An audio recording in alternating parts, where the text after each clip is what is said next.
The September 18th, Thursday, 2025, the New York Times, Business and Economy, China's snub of U.S. soybeans is a crisis for American farmers. On a windy September morning, Jones and Jordan Gecko huddled to discuss the looming crisis facing their North Dakota soybean farm. For the first time in the history of their 76 years old operation, their biggest customer, China, had stopped buying soybeans. Their 2,300-acre soybean farm is projected to lose 400,000 in 2025. Soybeans that would normally be harvested and exported to Asia are now set to pile up in large steel bins. Since President Trump imposed tariffs on Chinese goods in February, Beijing was retaliated by halting all purchase of American soybeans. That decision has had devastating repercussions for farmers in North Dakota, which exported more than 70%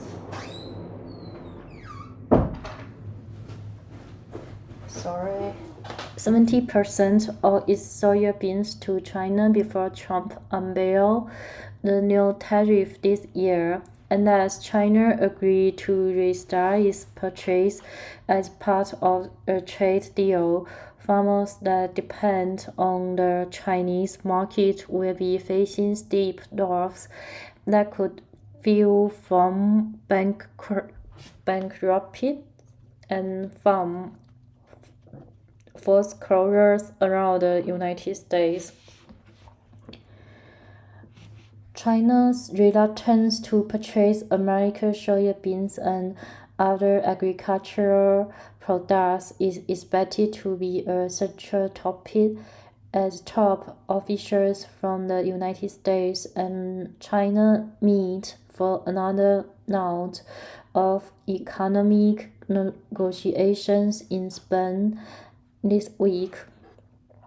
Those talks are being controlled by Treasury Secretary Scott Bessent, whom Mr. Trump has put in charge of negotiating and securing a favorable trade deal with China, a win with undoubtedly carry favor with Mr. Trump. But in a strange twist, it could also help Mr. Bessent financially.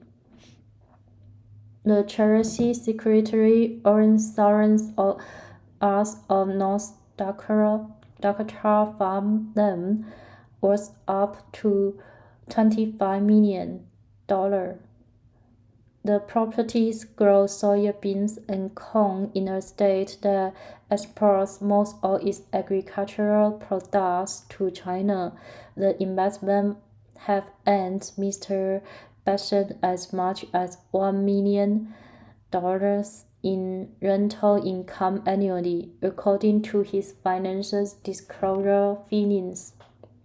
But the fortunes of Mr. Bessent, a multi-millionaire farmer hedge fund manager, are not nearly as exposed to China's homes as are those of family farmers struggling to figure out how to sell their soybeans and keep their finances from falling apart.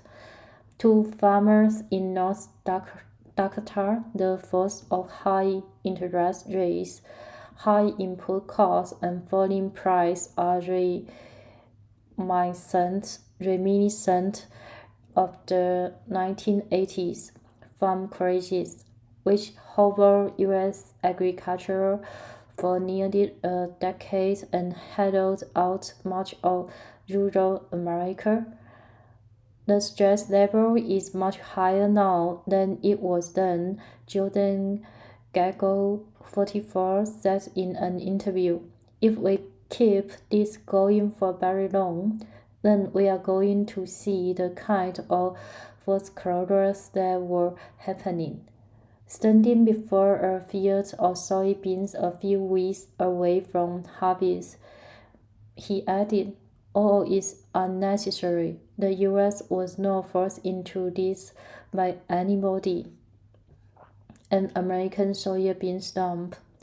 In a particular year, more than half of soybeans grown in the United States are sold to China.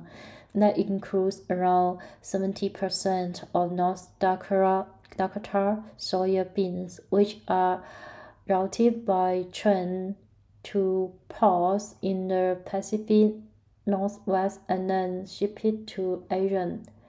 But Mr. Trump's trade war with China has changed its dynamic. After the president imposed tariffs on the goods of the country on grounds and its economy practice threatened U.S. national security, Beijing retaliated with tariffs of its own. The total duties that China imposed on American soybeans are now up to 34%, according to the American Soybeans Association, making them more expensive than what China can buy from Brazil. U.S. farmers also believe that China is snubbing American beans to put pressure on Trump administration. Promise broken. In Mr. Trump's first term, Beijing drastically scaled back purchase of American agricultural products to gain leverage in trade negotiations after the president shipped tariffs on Chinese goods. The decision was politically calculated. Farmers tend to live in Republican states that voted for Mr. Trump, so harming them economically threatened a core constituency. The United States and China ultimately reached a trade deal towards the end of Mr. Trump's first term, which included a commitment from Beijing to purchase large amounts of American farm products, but it fails to live up to those commitments after the pandemic from its relations with the United States.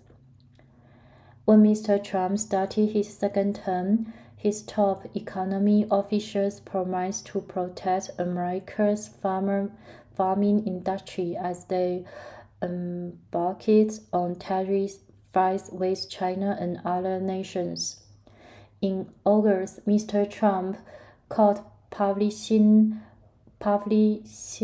for China to set up its purchase of American soybeans in a direct plea to China's top leader, Xi Jinping.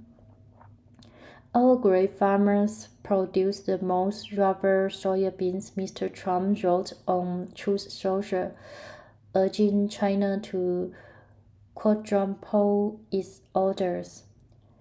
The attention from the White House raised hopes among North Dakota farmers that a deal might be near, but no progress has been made.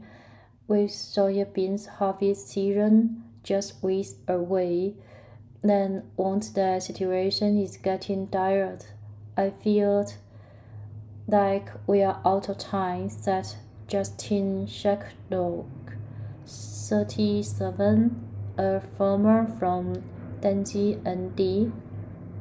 Mr. Shacklock said the standoff was particularly upsetting given that the United States spent 40 years building its soybean industry and now China as its largest customer.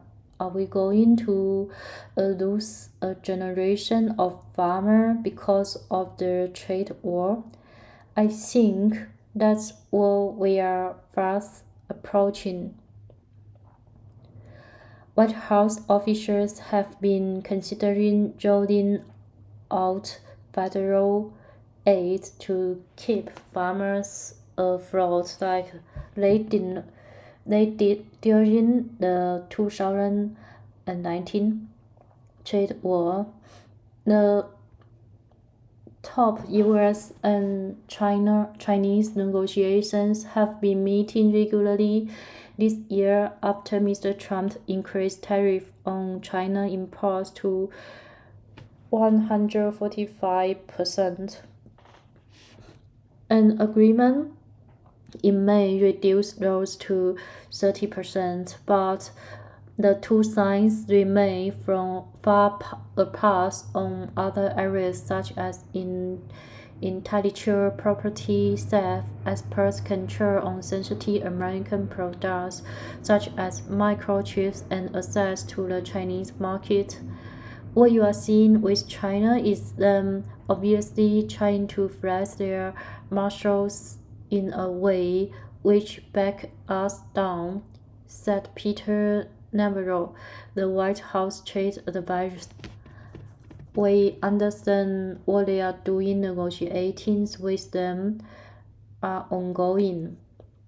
Struggling to sell the farm. The role Mr. Besant is playing poses a potential conflict of interest given that he owns thousands of acres of farm in North Dakota. At his confirmation hearing in January, Mr. Besant said that he would personally push his Chinese counterparts to purchase the farm products that they had promised to buy in the trade deal Mr. Trump signed with China in 2020. The Treasury Secretary, who noted that he listened to farm radio on weekends, promised lawmakers that he would back farmers if American trading partners retaliated against them.